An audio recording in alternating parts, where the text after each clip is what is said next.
Hey, everybody, welcome back to the show. Today, I'm with my buddy, Anthony Coffey out of Kansas City. We're going to be talking about growing and automating your business, something he's focused very heavily on, something we should all be focused on.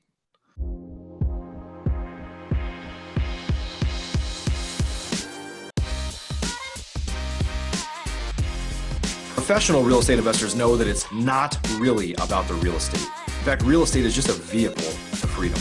A group of over 100 of the nation's leading real estate investors from across the country meet several times a year at the Investor Fuel Real Estate Mastermind to share ideas on how to strengthen each other's businesses, but also to come together as friends and build more fulfilling lives for all of those around us. On today's show, we're going to continue our conversation of fueling our businesses and fueling our lives. I'm glad you're here.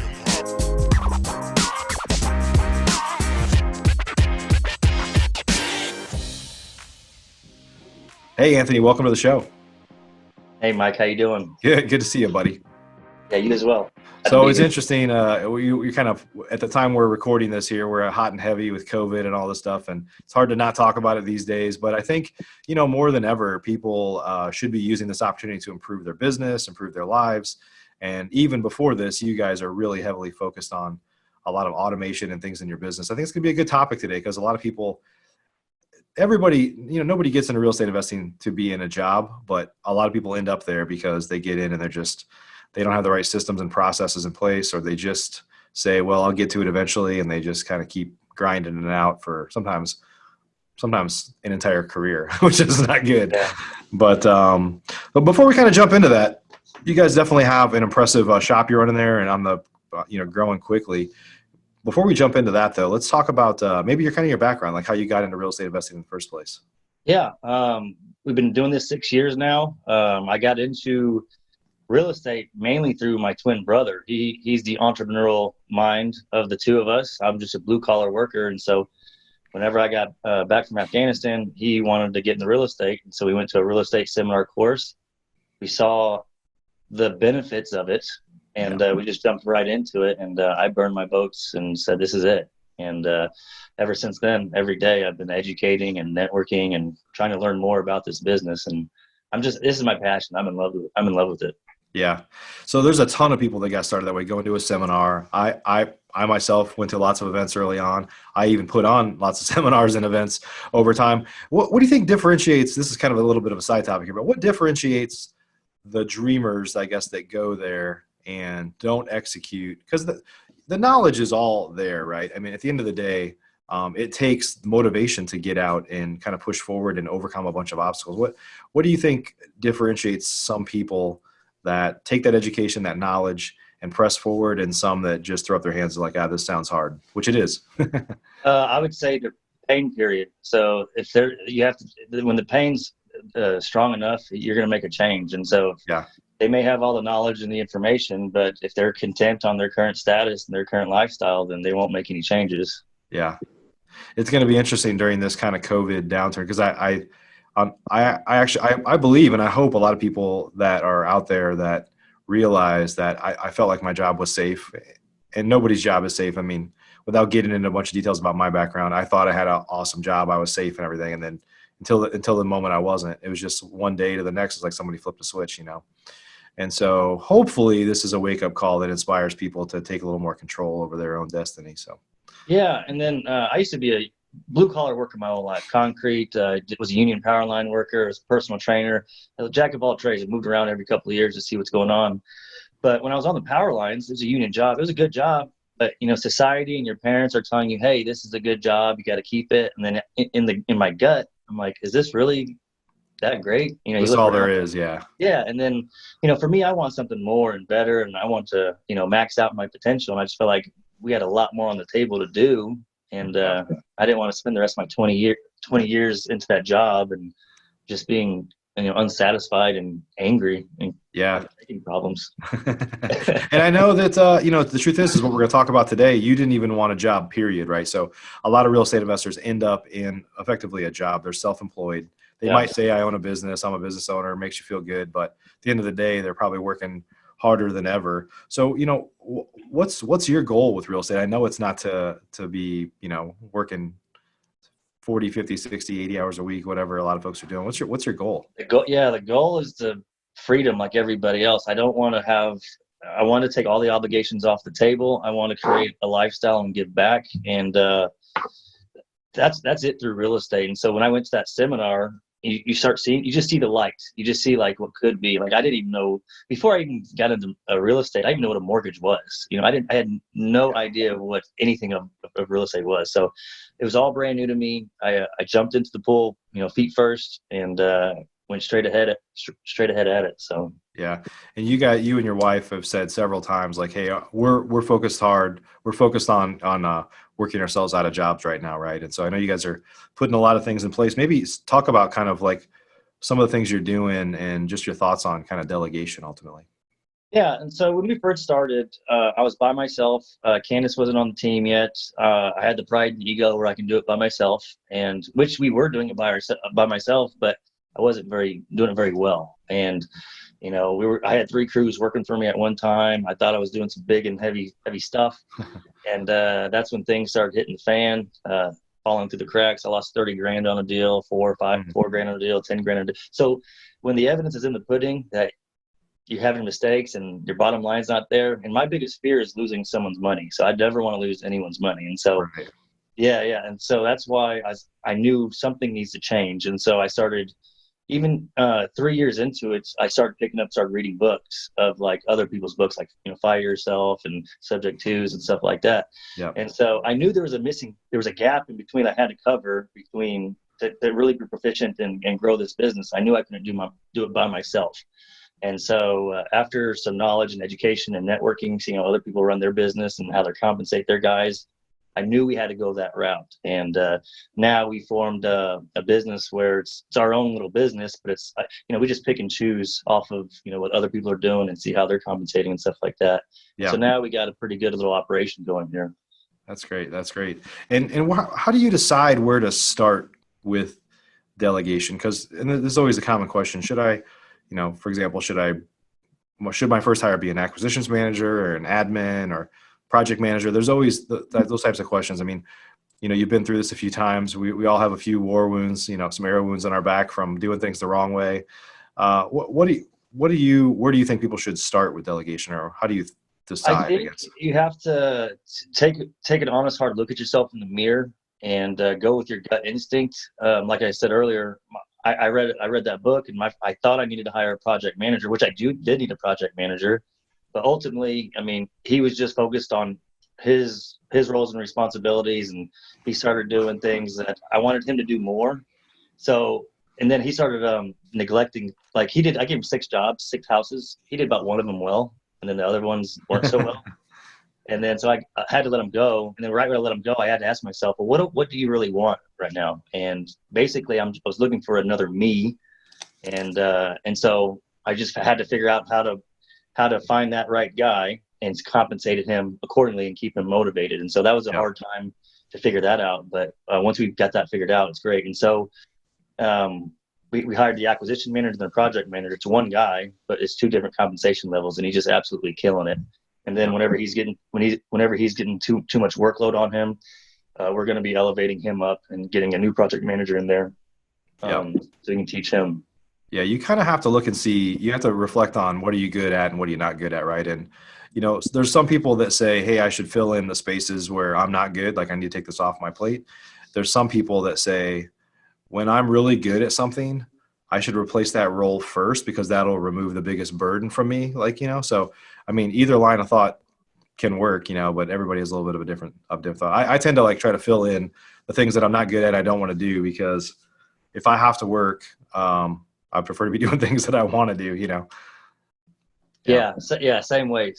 And for me, I read a book, Ego is the Enemy. As one thing, I struggle with the ego and the pride. And so for me, luckily, I can just say, hey, I'm not good at a lot of things. And so I know how the whole business operates, and I know how we can do it.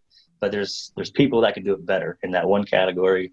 So Dylan, my acquisitions manager, for example, I'm not that great. I don't have the patience to talk to sellers. I'm in and out. How can I help you out? Whatever. But he's the one who can build rapport, talk to him. He's a good-looking guy. Good. I mean, he's good, solid, good spokesperson for the company. He has a Yeah, good mouthpiece on him, and he just builds rapport. And he's just killing it. Like we locked up 6 properties just the past couple of days. that's great. That's And amazing, it's man. all in the follow up too. Yeah, no doubt. Yeah, we talked about this a little bit ahead of time. I mean, when we're recording this right now, this is kind of the end of April here. I think follow up is it's always been critical, but right now, if you've had any sort of relationship started with a seller, you should be nurturing that like crazy, because if they called you, there's a reason why they called you, and maybe their motivation wasn't as great at the time, but the world has changed over the past 2 months for sure. So Yeah, yeah. yeah. Things are getting strange for sure. No doubt.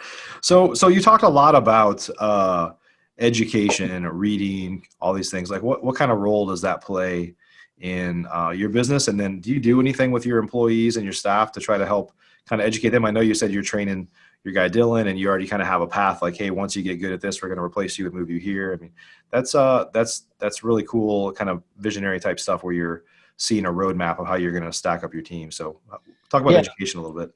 yeah. There's another book that I read, The Great Game of Business, and it's just about, and also by Jack Stack, A Great Stake in the Game. Same guy, Jack Stack, and basically it's creating an ownership culture. My biggest thing was turnover. You lose a lot of money on turnover, whether it's a unit or firing somebody and retraining or whatever. Yeah. And me personally, I've had a lot of bad leadership in my life where whenever I was in a position where I was like, if I'm ever in a leadership position, this is exactly how I'm gonna treat my guys and how I'm gonna, still be disciplined and still treat them good and still get the mission done. Yeah. And so those are really 2 great business books I like reading because it's creating that ownership mentality where, you have to, for me to keep your team, you have to motivate them, you have to educate them, you have to respect them, you have to love them, you got to treat them good. And then you also got to compensate them well. You don't want them going anywhere else. And so there's going to be a point in time where Dylan's going to know everything about the business, and he's going to ask himself, well, do I want to stay with Anthony or do I want to go do my own thing? And the goal is for him to, once he gets that fork in the road, like we got something great here, we're rolling over here, where he doesn't want to go anywhere else because he sees us getting sued and he sees us losing money and he sees us whatever, all the bad things. Yeah. It's not all sunshine and rainbows. Yeah. And so that's the plan is, motivate, educate, love them and challenge them, and make sure their pockets are good. Everybody gets a piece of the pie. Yeah. Yeah. That's a big thing. Like it took me a long time I mean, I think a lot of real estate investors are fearful of training their competition. Right. And I think once you get to this place of abundance and be like, man, first off, I need to be able to keep them, retain them. Yeah. Just like you have to think just like a Fortune 500 company would, like, how do we retain these people? And then probably a little bit on like a Fortune 500 company, we're like, well, because I asked myself this question at one point, well, what if they want to leave? Like maybe I do all sorts of JVs with like coaching students and other people. Like, what if there's this point where they get to, and it's like, if you ever want to leave, like, let's partner, Yeah. So not everybody thinks that way, but at the end of the day, I think once you get away from the fear of people leaving and you say, it's not the end of the world, but one is having some bench strength probably. So you've got people that are cross-trained so that it doesn't leave you in a difficult position. And one is just constantly asking people like, what is it that you want, because so you can help direct them down that path. That's why I also, I read that book, The Great Game of Business. They talk about the equity chair program. And so with Dylan, my acquisition manager, I need him in the trenches for 5 years. After he hits that 5-year mark, I'm going to give him a piece of my portfolio so he's with the company, and it's just going to grow with that. That's everybody in the company. So if they're with the company for X amount of years, whatever, their equities hits, and it'll go up higher and higher the longer they're with the company, because they're helping us grow the portfolio in the company as well. And so why not give them a piece of it? And then also, like I said, you want to love and care for your guys, right? So he's with me because he wants to learn and he wants his own portfolio. So I'm going to make sure he has a portfolio of his own during the time being. I'm staying on top of him about getting his taxes done and getting the capital, and we'll partner together on some of his deals. But it's just giving back and showing what's up, and people want to be around those type of people, and just being honest and transparent. That book also talks about the open book management, where you tell everybody what's going on in your business, the good, bad, and the ugly. So he knows how much money the company has. He knows how much money's coming in, going out. So everybody knows what's going on and sees a bigger picture. And they can, so he's on the job site and he has to make certain decisions of still putting out a superior product and keeping our expenses low. He has a good idea of what's going on and what we're dealing with. Sure. Yeah. Yeah. I think, this is another learning experience. I think some people maybe never go through, and something that I've thought about. And, sometimes you have to increase your vision Yeah. to encompass everybody else's vision, right? Like, I think a lot of times as small business owners, we're like, hey, I have a job, just like, be happy that you have a job, just kind of help me reach my goals. Yeah. And I think it's important to try to consider, like, what do the people on my team want? What do they like to do? And the truth is everybody's not motivated by money. Some people are motivated by money. Some are motivated by, you know, something else, something more or less, something that's more like an involvement in something, or having some input into something else. So everybody's a little bit different, but I think, your vision should at least be the sum of everybody else on the team's vision plus some, right? Right. Yeah. Yeah. And then, I mean, I just want everybody who works for me knows it's not about money, but money, we do need money to keep this business afloat and pay our Right. investors. And we got to have our bottom line. At the same time, yeah, it just goes back to, loving them, caring them, challenging them, educating them, giving them the opportunities to make the right decisions. And then hopefully you're providing a good work environment where they don't want to leave. And so if they're not motivated by money, but they love coming to work every day, you know what I mean? So Yeah. I'm still trying to figure all that out. I mean, we're going to start doing some team events and stuff like that and bring, that culture together. So it's a constant learning and growing process. You continue to evolve. So talk about, I know you're focused not focused on, but, I think a lot of us that are in this market right now, and everybody should be focused on getting creative when necessary, doing some deals that are not just the cash buy. We've been talking about that a lot lately, of how do you make your marketing go farther? Because right now lead generation and acquisitions is harder than it has been. And just effectively, how do you get creative? How do you kind of keep the wheels turning in a way that might be different? So talk a little bit about some of your strategies that you're using that are benefiting you now when the market is down, that maybe you just kind of took for granted before. Yeah. So you hear people talking about buying properties low or no money down and stuff like that. So that always piqued my ears up, and I want to learn more about it. And so I read a book, Wendy Patton's book, Lease Options and Subject Twos, which is really great. The whole book's highlighted right now. But yeah, She's been on my show, the Flip Nerd show, a long time ago. Gosh, probably 5 years ago. Yeah. That book is great. And so I read that book, and I read it. And, when you read something, it's like when you go to a seminar, you have to implement it. You have to act on what you learn. And so that's exactly what we did. I did exactly what the book did. And so my first subject to deal, I paid too much money for it out of the gate. But basically, we're buying these properties subject to the existing debts. It's a distressed seller, usually foreclosure or divorced or something, where they just don't want the property. And we go in there and we're just taking over the debt. And so we're working a couple of those right now. And if you have the capital, you don't need a whole lot of capital. So if you have a little extra reserves, there was one deal we just did. We put $5,000 into it. We turned around and the company's making 30 back. So yeah, it's a good little deal. Getting creative is great. It's just another tool in your tool belt on how to acquire properties. Right. And then being able to structure it the right way. So getting the right documents in place from lawyers and other investors, or how they're doing it. Yeah, that's great. You've said several times about the importance of kind of getting around other people, learning how they're doing it. I mean, I certainly learn from my own mistakes, but I really, I like to learn from other people's mistakes, so before I make them. So I mean, that's why I've always been big on networking. You and your wife joined Investor Fuel not too long ago here. Can you maybe share, a testimonial on your experience in the group so far?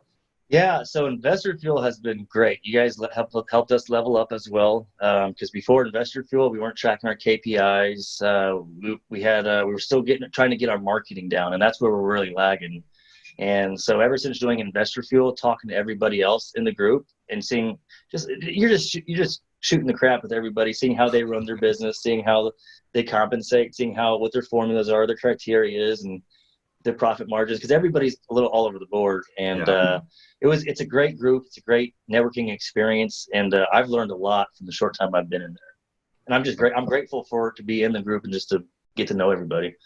Yeah. Thanks. We're glad to have you there. I mean, at the end of the day, and we're kind of seeing it now when we're all on lockdown here. I mean, we actually are getting together a lot more online and sharing ideas and sharing resources and sharing good news. And, everybody has their ear to the ground. So it's really cool to see how everybody's kind of, we already had a really tight knit group, but to see how everybody's kind of coming together and supporting one another in this kind of weird time we're in, Yeah. And that's the good thing. It's an open group. You can share about anything, good, bad, ugly, and everybody has some input on how they can help people out. And, people aren't shy to say, what's not working and what is working. And it's really great.